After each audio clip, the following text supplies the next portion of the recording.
Dans cette vidéo, on va conjecturer des résultats concernant les mesures des angles correspondants et des angles alternes internes. On va commencer par tracer la configuration, donc deux droites, AB et CD, et une droite séquente, EF. On va nommer les points d'intersection. Ici le point I, ici le point G, et ici le point H. On va créer des angles, plutôt les mesurer. Donc par exemple, cet angle AGH mesure 122 degrés. Et on va mesurer l'angle alterne interne GHD. GHD. Donc là, il faut que je clique dans l'autre sens parce que j'ai créé l'angle rentrant. Donc HDG qui mesure 115 degrés. Voilà. Et l'angle correspondant, c'est HF qui mesure 115 degrés 43.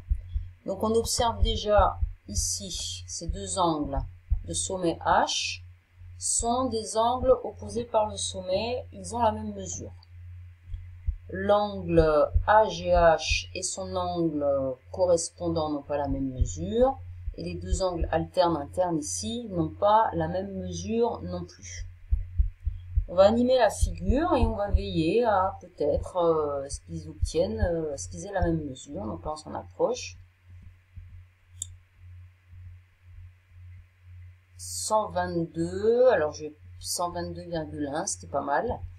Donc c'est pas exactement la même mesure. Les deux droites AB et CD seraient peut-être parallèles.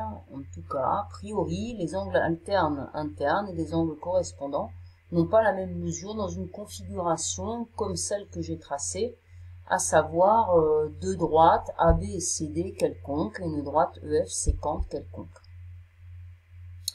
Je vais maintenant effacer la droite CD, effacer le point C ou effacer le point D, effacer le point D, et je vais créer la parallèle à AB passant par C.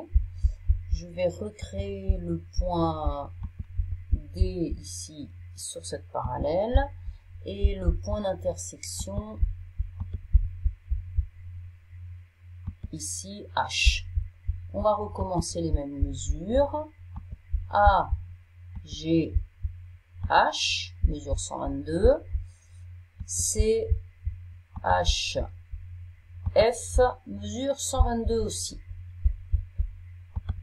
L'angle alterne interne de AGH, donc c'est DHG.